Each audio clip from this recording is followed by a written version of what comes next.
Hello everyone, this is Anurag Bajaj. Today we are going to start the new chapter of the microeconomics, consumer equilibrium. Consumer equilibrium पढ़ने से पहले हमें ये जानना होगा कि कंज्यूमर और इक्विलिब्रियम दोनों को कंबाइन करके ये चैप्टर क्यों बना। पहले तो हम ये जानेंगे कंज्यूमर क्या होता है। Consumer is a person that purchase goods और service for their satisfaction. Is a person who buy goods and service for the satisfaction of their wants. Consumer क्या होता है? किसी भी गुड्स और कमोडिटी को परचेज करता है, क्यों? उससे सेटिस्फेक्शन प्रोवाइड करने का, उसको उसमें सेटिस्फेक्शन मिलता है। जस्ट लाइक हमें भूख लगी है और मैं मार्केट में हूँ, तो मैं क्या करूँगा? कुछ खाने को होगा तो मैं परचेज करूँगा कोई आइटम, तो उससे क्या मिलेगा? मुझे सेटिस्फेक्शन मिलेगा। मेरी भूख कम होगी तो मुझको सेटिस्फेक्शन मिलेगा। कंज्यूमर और कस्टमर में ये डिफरेंस होता है। कस्टमर क्या होता है? वो किसी भी प्रोडक्ट को परचेज करता है, बट कंज्यूमर क्या करता है? उसको परचेज करता है, देन उसको यूज भी करता है और उससे सेटिस्फेक्शन लेता है। तो this is called consumer. And in this chapter it is derived from two words, consumer and equilibrium. Consumer को मैंने बताया कि क्या होता है, इक्विलिब्रियम क्या होता है? It is a stage of rest, means कहाँ तक वो अपना सेटिस्फेक्शन मैक्सिमम कर सकता है, उसके आगे नहीं बढ़ सकता। It is called equilibrium point. Means कि कंज्यूमर है, अगर अपनी वांट्स को वो कहाँ तक सेटिस्फाई कर सकता है, उस स्टेज को कहते हैं जहाँ पे उसको मैक्सिमम सेटिस्फेक्शन मिलेगा। This point is called equilibrium point. Okay, now next is utility, want satisfying power of the community. Utility क्या होती है? Want satisfying power. कि मैंने जैसे फॉर एग्जांपल देखते हैं कि मुझे भूख लगी, तो मैंने एक रोटी खाई तो मुझे कुछ सेटिस्फेक्शन मिला।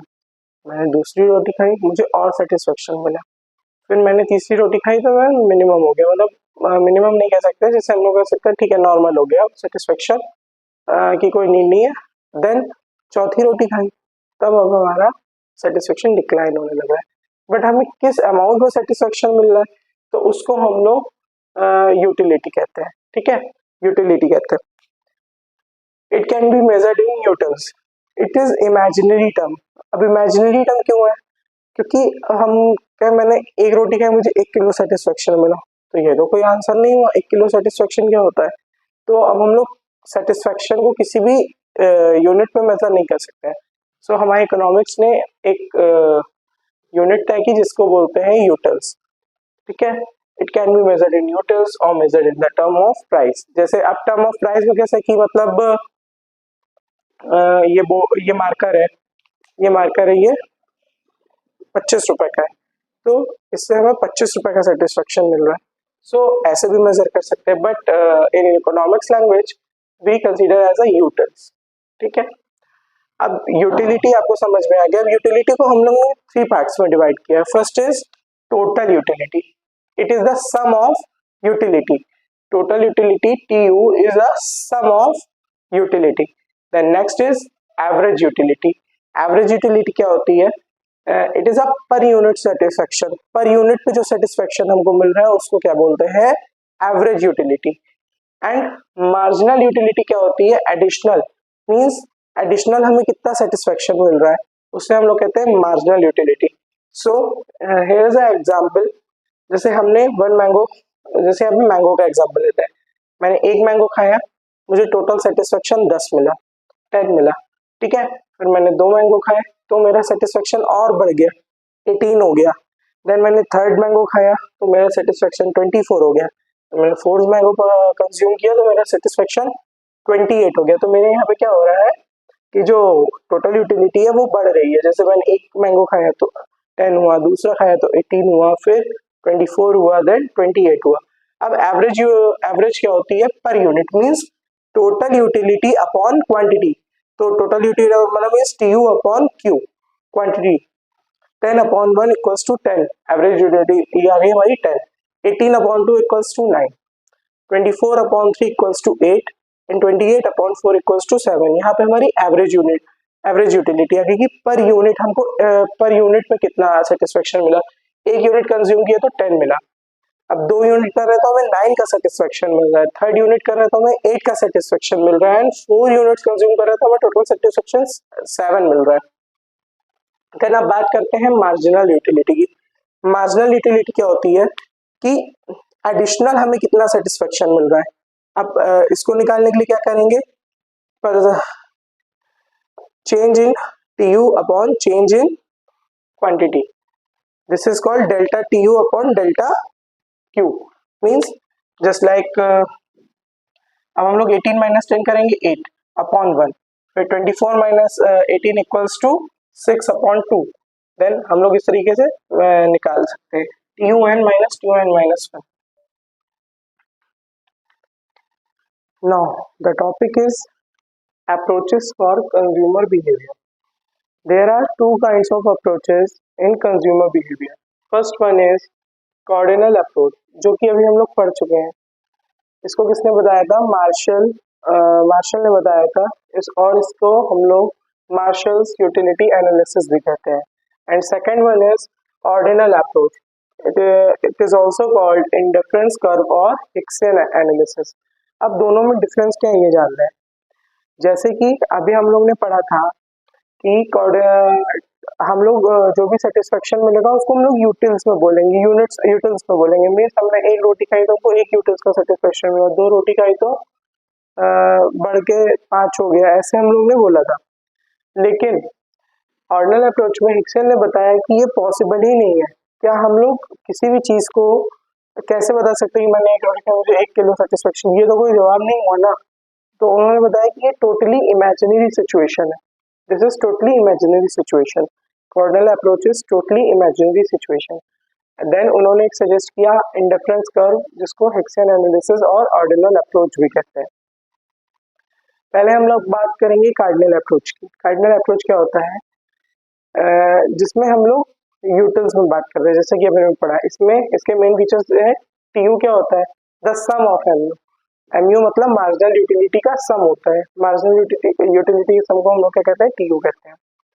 TU is zero at zero level of satisfaction. इसका क्या मतलब है, मीन्स TU जीरो रहेगा तब जब हमारा जीरो लेवल का था, जब हम लोग कुछ खाएंगे नहीं तो हमें सेटिस्फेक्शन कुछ मिलेगा ही नहीं, तो TU is zero at zero level of satisfaction. Average utility कैसे फाइंड करते हैं, जैसे कि अभी बताया, total utility upon quantity. Next MU, change in total utility upon change in quantity, delta TU upon delta Q, or TUN minus TUN minus 1 means 36 minus 20 equals to 16.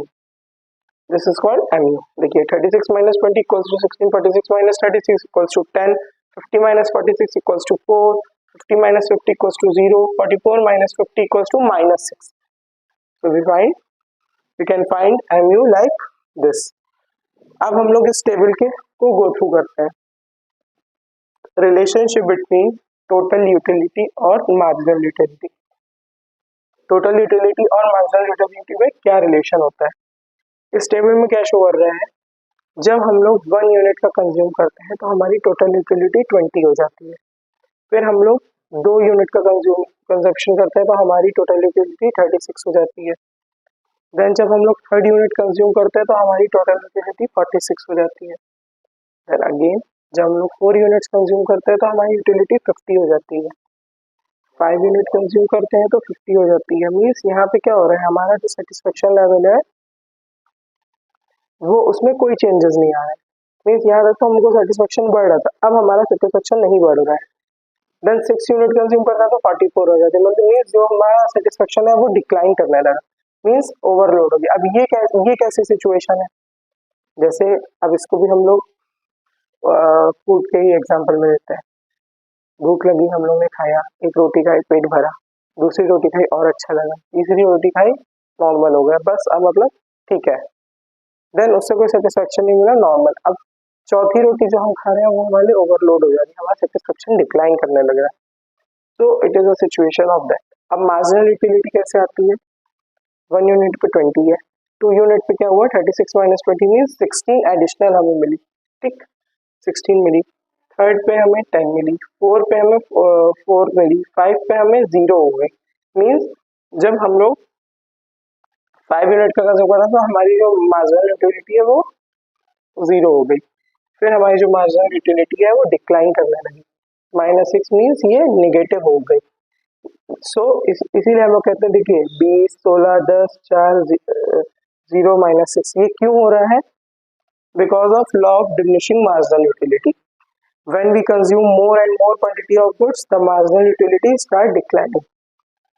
Okay, इसको हम लोग और समझते हैं कि जैसे देखिए हम लोग फिर और हम इजी लैंग्वेज में समझाते हैं कि एक यूनिट कंज्यूम कर रहे हो, हमें 20 का मिल रहा था। हमने 2 खाई तो हमें सेटिस्फेक्शन 16 मिल रहा है, 3 खाई तो हमें 10 का मिल रहा है, 4 खाई तो 4 का मिल रहा है, 5 खाई तो 0 हो गया, हमारा सेटिस्फेक्शन मैक्सिमम हो गया। अब यहाँ पे जहाँ पे हमारा मार्जिनल यूटिलिटी 0 हो गया है, उसी पॉइंट को हम लोग क्या कहेंगे, पॉइंट ऑफ सेटिस्फेक्शन और पॉइंट ऑफ सैटिटी। अब इससे ज्यादा हम लोग कंज्यूम नहीं कर सकते, यही हमारा कंज्यूमर इक्विलिब्रियम पॉइंट हो जाएगा। देखते हैं, अब हम लोग ग्राफ के थ्रू इसको समझते हैं। This graph shows total utility and this graph shows marginal utility. देखिए यहाँ 0 से स्टार्ट हो रही है क्योंकि हमारा 0 लेवल का सेटिस्फेक्शन है 0। अब हमने वन यूनिट कंज्यूम की तो 20 हो गया, ठीक। 2 यूनिट कंज्यूम की तो हमारा 36 हो गया, 3 यूनिट कंज्यूम की तो हम लोग 46 पे पहुंच गए, 4 यूनिट कंज्यूम की तो 50 पे पहुंच गए, 5 यूनिट कंज्यूम की तो हमारा सेटिस्फेक्शन बढ़ा नहीं, हमारी टोटल यूटिलिटी 50 पे ही रह गई, मैक्सिमम यहीं तक आ गई। फिर जब हमने 6 यूनिट कंज्यूम किया तो ये डिक्लाइन करने लगी, टोटल यूटिलिटी क्या करने लगी, डिक्लाइन, मींस मैक्सिमम पे जाके यहाँ पे ये डिक्लाइन करने लगी। This is called total utility graph and now it shows the marginal utility graph. जब हम 1 का कंज्यूम कर रहे हैं तो हमारी 20 है, 2 किए तो और डिक्लाइन हो गई 16 है, 3rd को किए तो 10 हो गई, 4 को किए तो 4 हो गई, 5 को किए तो 0 हो गई। देखिए when TU is maximum, जब TU maximum है so MU is 0, when TU is decline the MU get negative.